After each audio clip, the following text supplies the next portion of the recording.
Gavin Williamson, many people listening really want some clarity today, and we know that this is an extraordinary time. The situation is unprecedented, and we know this is exceptional and difficult. We can assume already, as Secretary of State for Education, that you want the best for all children. So, in the limited time that we have with you, we just want to try to get some clarity on your reasoning and your logic and the outcomes that we want from the Of course. system. So, I wonder if, first of all, you could tell me what your decision making, what was the logic behind your decision that you've come to? You know, this kind of triple lock idea. What did you go through in your mind before arriving at that decision? Well, firstly, can I just start off by congratulating all those youngsters who are getting their grades today, who've done so much work towards them, and sort of wish them all the very best for Of the course. future. But you know, it's an important point that you make, and about why did we introduce the triple lock? Quite simply, because we are living in unprecedented times. I never wanted to be in the situation where we had to cancel exams, but we've seen that happen right across the globe. We came to a system in terms of moderated grades with Ofqual, one of the largest public consultations that they've ever undertaken in terms of coming to that to ensure there's checks and balances and fairness within the system. But what is clear to me, there will be some youngsters, no matter how much that we try to do in terms of this system to maximise the fairness of it, there will be some youngsters who don't get the grade that they should have potentially have got. And that's why we need to have a really robust system. That's why we've got the triple lock. So if youngsters do not feel, if they're in a situation of where they've got the result that they should have done and the school doesn't think that's the case, they have proper and robust grounds of appeal. They also have a situation of being able to take a set of exams themselves Yes. a little bit later on in the year, because that's probably the ultimate arbiter as to what grade they should truly have got. Okay, well, I mean, the two problems present themselves immediately. You talk about it being a robust system. Now, all schools across the country will have had different circumstances and environments for their mock exams, and some of them may not have been up to the required standard. What's going to happen then if that's what students and pupils and teachers are relying upon for the appeal system? Well, that's why just a couple of weeks ago we made further changes to the appeal system to open up the range and the ground of appeals that schools are able to come forward on, and we thought that was such an important part to do. So it isn't just about people's mock exams, but there's a whole set of different areas that schools are able to appeal on if they do not think that it is a proper and fair reflection of the work and efforts of those students. And I think it's right to do it.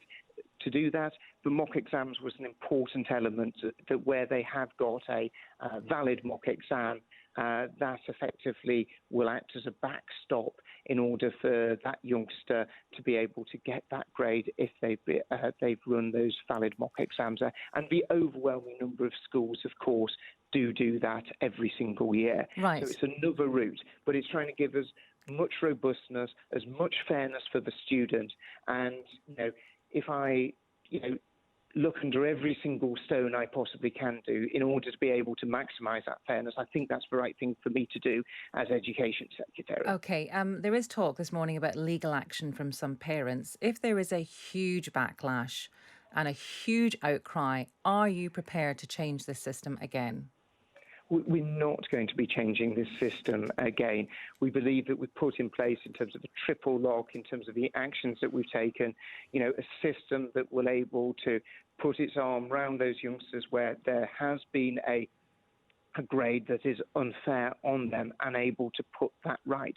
But we do have to have checks and balances within the awarding of grades, and we can't be in a situation where there aren't those checks and balances, because you will see situations where, quite simply, if you don't have those checks and balances there's going to be even greater unfairness to students, especially to those schools and youngsters who are absolutely follow the rules to the absolute letter, and they'll be the ones who are disadvantaged if we were to change the system again. Minister, you've sounded, even now, you sound emotional when you talk about the plight of these youngsters. And yesterday, you said you were sorry. One of the things I wonder if you could just clarify for people listening, 'cause I think it is important. What are you sorry for? What have you done wrong that you need to say sorry for?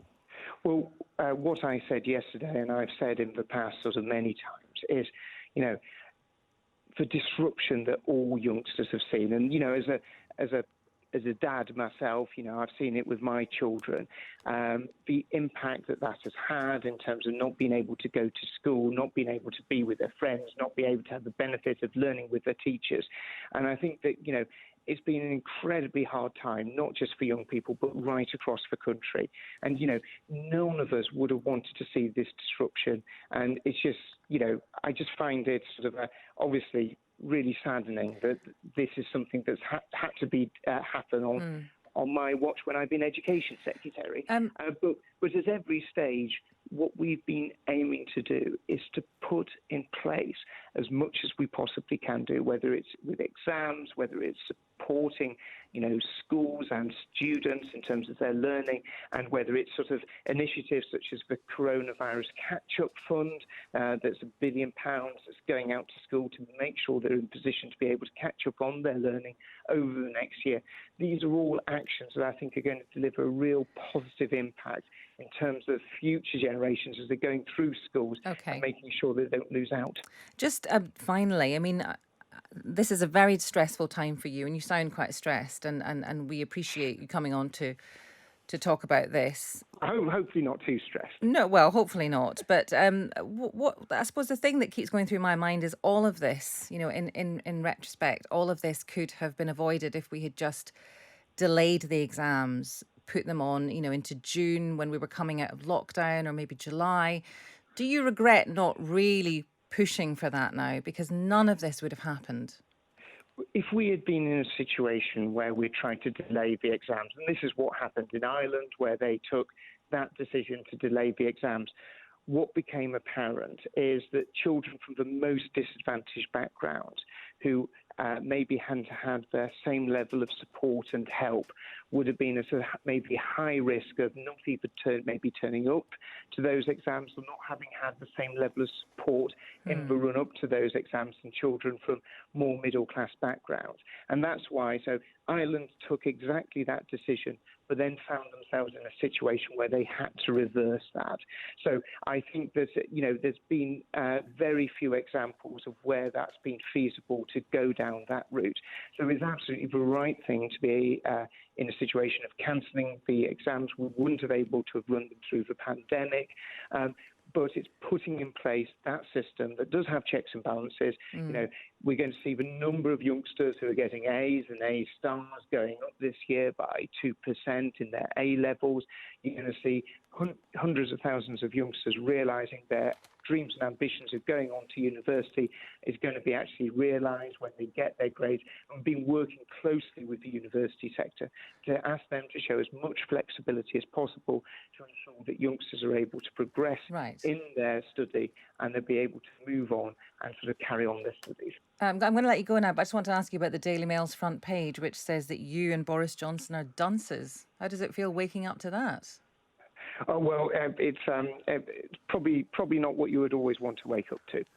No, probably not. Gavin Williamson, Education Secretary for England, thank you very much for joining us on Times Radio.